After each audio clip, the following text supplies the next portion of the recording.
দেশের বাইরে প্রথমবার আফগানিস্তানকে হোয়াইট ওয়াশ করতে কাল সিরিজের তৃতীয় শেষ টি-20তে মাঠে নামবে বাংলাদেশ। রাত 9টায় শুরু হবে খেলা।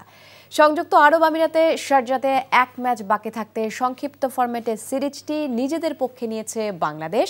সিরিজের দ্বিতীয় ম্যাচে জাকের আলীর দল 2 উইকেটে হারিয়েছে রশিদ খানদের। প্রথম ম্যাচ 4 উইকেটে জিতেছিল, ফলে 2-0 ব্যবধানে এগিয়ে সিরিজ জয় নিশ্চিত করল তারা। এ নিয়ে দ্বিতীয়বার আফগানদের বিপক্ষে টি-20 জিতল টিম বাংলাদেশ। এর আগে তারা 2023 সালে সিলেটে 2 ম্যাচের সিরিজে 2-0 ব্যবধানে জিতেছিল। এছাড়া টি-20 ফরম্যাটে টানা চতুর্থ সিরিজ জয় বাংলাদেশের। সবশেষ 3 সিরিজে শ্রীলঙ্কা, পাকিস্তান ও নেদারল্যান্ডসকে হারিয়েছে মোস্তাফিজ নাসুমরা। সব মিলিয়ে বেশ ছন্দেই রয়েছে ফিল সিমন্সের দল।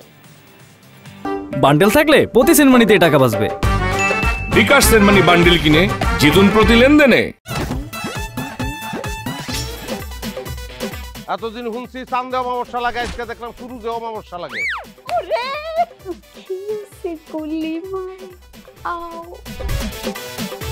আপনার নামটা? আমার নাম লাবণ্য। এটা ধরেন।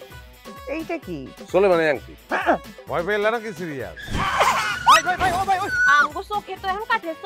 দুটা খেজুর কাটা নিয়ে চক্ষু দুইটা উঠানো হইলে আমারে দান করে দিন। কারো পৌষ মাস আর কারো সর্বনাশ।